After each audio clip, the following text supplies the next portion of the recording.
Aku memang bukan anak broken home, tapi aku tidak cemara. Kedua orang tuaku hidup seolah hanya mementingkan diri mereka sendiri. Ibu ingin selalu dimengerti, sementara ayah acuh tak acuh.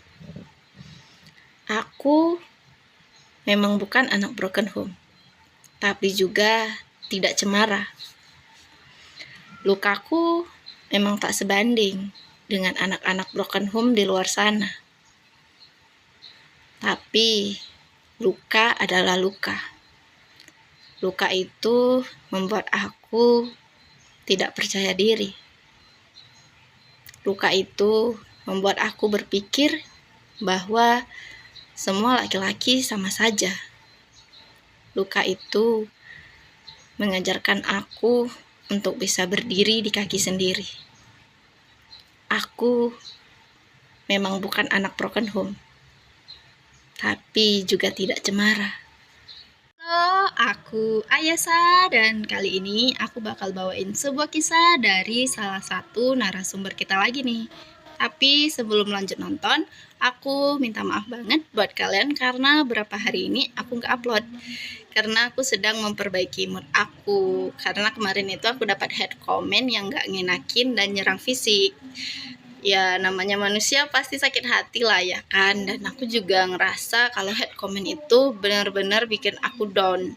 Jadi aku nggak upload. Tapi setelah mikir kayaknya kalau aku ngeladeni orang yang kayak gitu, aku nggak bakalan berhasil di YouTube ini. Jadi aku tetap bakalan ngonten meskipun mungkin nanti hanya 2 hari sekali. Dan sebelum lanjut nonton, jangan lupa untuk like, komen, subscribe, dan nyalakan tombol notifikasinya agar kalian tidak ketinggalan cerita-cerita terbaru di Cerita Bareng Ayasa. Narasumber kita kali ini bernama Mbak Zira. Mbak Zira ini dulunya pondok waktu SMP di sekolah pondok ternama di kotanya.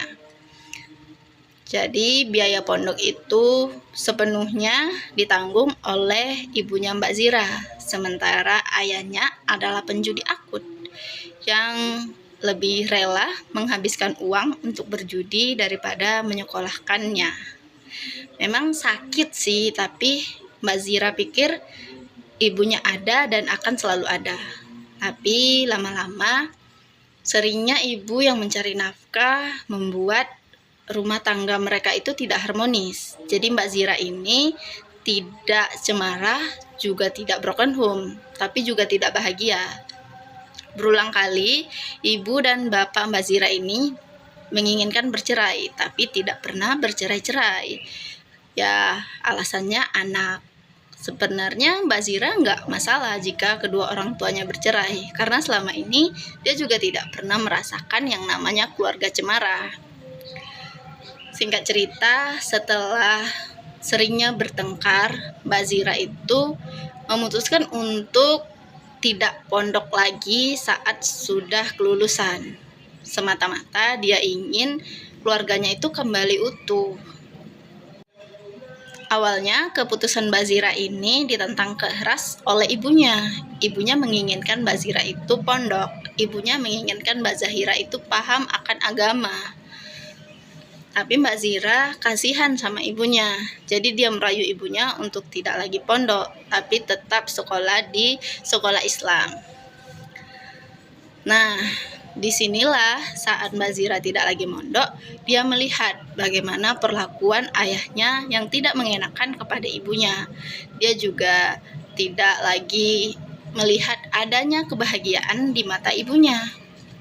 Tapi Mbak Zira itu nggak bisa meminta ibunya untuk bercerai, karena setiap kali dia meminta ibunya untuk bercerai, ibu Mbak Zira ini selalu berpikir dia akan bertahan demi anak-anaknya.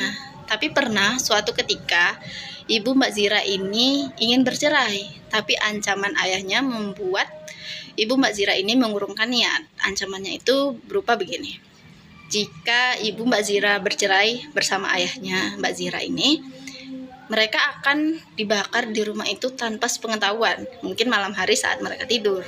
Karena ketakutan, ibu Mbak Zira ini tidak jadi bercerai sama ayahnya. Jadi setiap hari ibu Mbak Zira ini makan hati gitu. Dan Mbak Zira ini setelah keluar dari pondok juga seperti hilang arah. Dia tidak lagi memakai jilbab besar-besar, bahkan kadang tidak memakai jilbab kalau jalan-jalan. Dan Mbak Zira itu merasa memang dia jauh dari Allah, jauh dari penciptanya. Itu adalah bentuk kecewa Mbak Zira yang Mbak Zira tampakkan kepada Allah.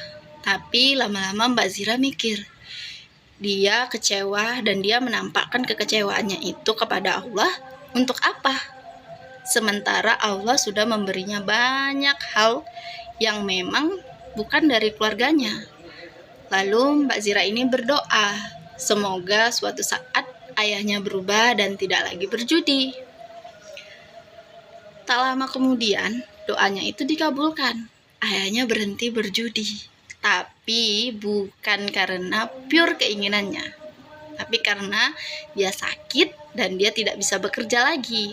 Karena selama ini ayahnya Mbak Zira itu berjudi, tapi dia tidak memakai uang dari ibu Mbak Zira gitu. Jadi kayak dia mencari kerja, terus uangnya dipakai untuk berjudi gitu loh. Jadi dia nggak pakai uang dari ibunya Mbak Zira sama sekali. Jadi dia judi pakai uangnya sendiri gitu. Jadi doa Mbak Zira itu dikabulkan Allah, tapi dengan cara yang buruk menurut Mbak Zira. Karena ayahnya harus sakit, terbaring sakit TBC selama 6 bulan. Dan sekarang sudah menjalani pengobatan yang 3 bulanan kayaknya. Mbak Zira itu sekarang berpikir kalau memang semua doa itu akan dikabulkan meskipun dengan cara yang tidak dia inginkan. Tapi meskipun begitu, Mbak Zira bersyukur karena ayahnya berhenti berjudi. Karena setelah ayahnya berhenti berjudi, keluarga mereka itu kembali harmonis. Kehidupan mereka itu kembali utuh lah. Meskipun mungkin luka-luka yang Mbak Zira terima, luka-luka yang ibu Mbak Zira terima itu gak bakalan selesai dengan kata maaf, hanya dengan satu kata maaf dari ayahnya. Tapi setidaknya Mbak Zira sekarang sudah merasakan yang namanya keluarga bahagia, keluarga cemara. Meskipun tidak setiap hari dia merasakan adanya keluarga cemara itu, tapi setidaknya doanya dikabulkan oleh Allah. Dan sekarang Mbak Zira sudah kembali kepada Allah dengan jalan yang benar, yaitu memakai jilbab besar-besarnya, jilbab kebanggaannya. Cerita Mbak Zira ini benar-benar buat aku berpikir. Sebenarnya bukan Allah yang gak mau menemui makhluknya, tapi makhluknya lah yang gak mau menemui Allah. Allah itu akan selalu mencintai makhluknya. Allah itu akan selalu mencintai hambanya. Allah itu akan selalu memeluk dan mengabulkan semua doa-doa hambanya, meskipun doa-doa yang dikabulkan itu tidak sesuai dengan apa yang diinginkan. Makanya kalau kita mau berdoa itu, doalah dengan detail, rinci, dan lugas, biar Allah itu mengabulkannya pas. Bukan kayak Mbak Zira ini, kayak, ya Allah, aku pengen ayahku berhenti berjudi. Aku pengen keluargaku kembali cemara. Tapi Mbak Zira lupa meminta. Dia pengen ayahnya berhenti berjudi, tapi tidak menderita sakit. Tapi tidak berhenti berjudi karena sakit. Begitu. Oke lah. Terima kasih buat kalian yang sudah menonton. Jangan lupa untuk like, komen, subscribe, dan nyalakan tombol notifikasinya agar kalian tidak ketinggalan cerita-cerita terbaru di channel Cerita Bareng Ayasa. Salam jumpa, salam hangat, dan salam dari Ayasa. Oh ya guys, aku juga lagi cari 100 subscriber. Jadi aku mohon untuk like, dan subscribe video-video aku ya. Terima kasih.